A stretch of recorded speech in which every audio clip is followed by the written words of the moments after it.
Hello बच्चों, let's read this question. The question says in an experiment on photoelectric effect the frequency nu of the incident light is plotted against the stopping potential.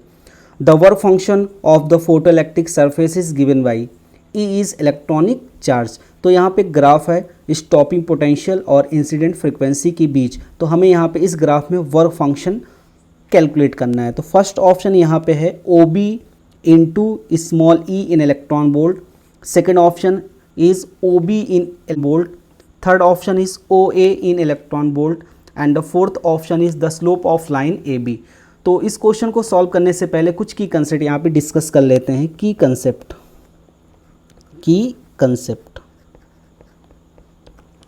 यहाँ पे हम consider करते हैं हमारे पास एक यहाँ पे मेटल की प्लेट है.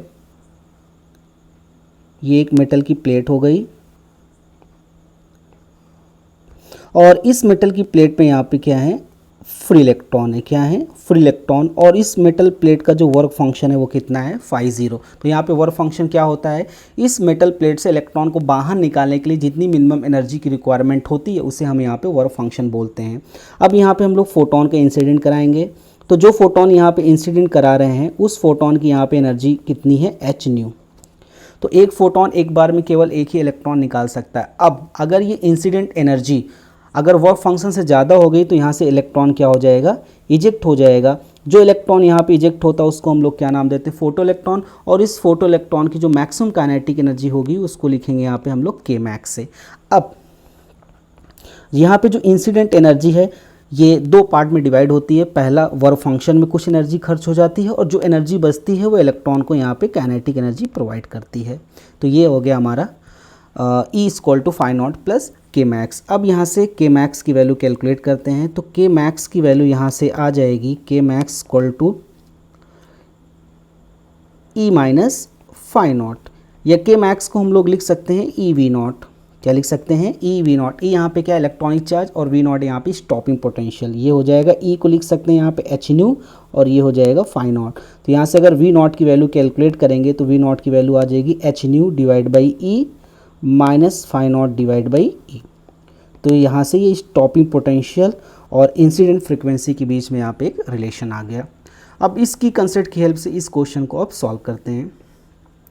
तो इस क्वेश्चन के यहाँ पे जो सोल्यूशन हो जाएगा, सोल्यूशन, तो यहाँ पे हमें क्या करना है, एक ग्राफ ड्रॉ करना है. क्या ड्रॉ करना है, एक ग्राफ. किसके बीच, स्टॉपिंग पोटेंशियल और इंसिडेंट फ्रिक्वेंसी के बीच यहाँ पे हमें ग्राफ ड्रॉ करना है. तो यहाँ से की कंसेप्ट की हेल्प से वी नॉट यहाँ पे है h nu divide by e minus phi not divide by e. तो यहाँ पे अगर न्यू की वैल्यू अगर 0 पुट कर देंगे तो वी नॉट की वैल्यू आ जाएगी यहाँ पे minus phi not divide by e. तो यहाँ पे हमने किसकी वैल्यू कैलकुलेट कर ली, वी नॉट की वैल्यू कैलकुलेट कर ली. जब न्यू की वैल्यू यहाँ पे क्या है, 0. जब न्यू की वैल्यू यहाँ पे 0 होती है उसके करस्पॉन्डिंग स्टॉपिंग पोटेंशियल हमारा कितना आ गया, minus phi not divide by e. अब यहाँ पे हम न्यू की वैल्यू कैलकुलेट करेंगे जब स्टॉपिंग पोटेंशियल 0 हो जाता है. अगर यहाँ पे स्टॉपिंग पोटेंशियल को 0 कर देंगे तो इसके करस्पॉन्डिंग जो न्यू की वैल्यू आ जाएगी वो आ जाएगी यहाँ पे. तो ये हो जाएगा 0 h nu divide by e minus phi not divide by e. यहाँ से जो फाई नॉट की वैल्यू आ जाएगी वो कितनी आ जाएगी, न्यू. कितनी आ जाएगी यहाँ से, न्यू. एच न्यू कितनी आ जाएगी, फाई नॉट की वैल्यू एच न्यू. अब यहाँ से फाई नॉट को हम यहाँ पे लिख सकते हैं एच न्यू नॉट. क्या लिख सकते हैं, एच न्यू नॉट.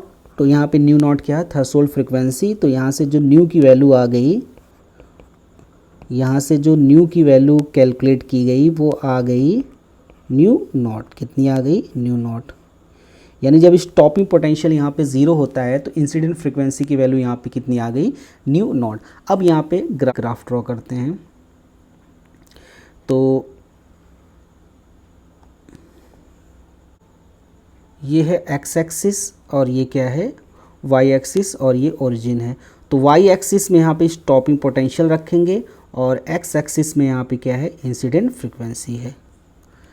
अब यहाँ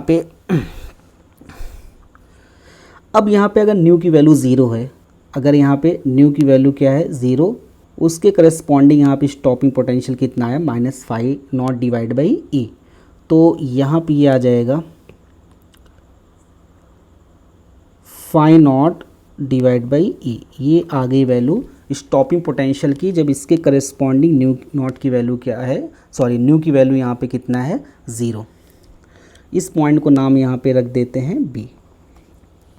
अब यहाँ पे अगर यहाँ पे स्टॉपिंग पोटेंशियल 0 है तो उसके करस्पॉन्डिंग यहाँ पे न्यू की वैल्यू कितनी आ गई, न्यू नॉट। तो यहाँ पे देखो, यहाँ पे इस पॉइंट को क्या नाम देंगे, ए, तो ये वैल्यू कितनी आ गई, न्यू नॉट। अब दोनों पॉइंट को यहाँ से मिला के ग्राफ ड्रॉ कर देंगे, तो ये हो गया हमारा एक ग्राफ। तो ये स्ट्रेट लाइन है। अब यहाँ से OB की वैल्यू कैलकुलेट करेंगे, तो OB की वैल्यू जो आ गई यहाँ पे वो आ गई, तो OB की वैल्यू यहाँ से कितनी आ गई, फाइव नॉट डिवाइड बाई ई, और OA की वैल्यू कितनी आ गई यहाँ पे, न्यू नॉट, कितनी आ गई, न्यू नॉट। तो यहाँ से वर्क फंक्शन की जो वैल्यू हो जाएगी फाइव नॉट, वो किसकी इक्वल हो जाएगी, OB इंटू ई। ये किस में आ जाएगा, इलेक्ट्रॉन वोल्ट में, किस में आ जाएगा, electron volt. OB into E electron volt, तो फाइव नॉट की वैल्यू यहाँ पे आ गई OB into E in electron volt. So final answer is work function five naught is equal to OB into E electron volt, and first option is the correct option. Hope you understood it well. Best of luck.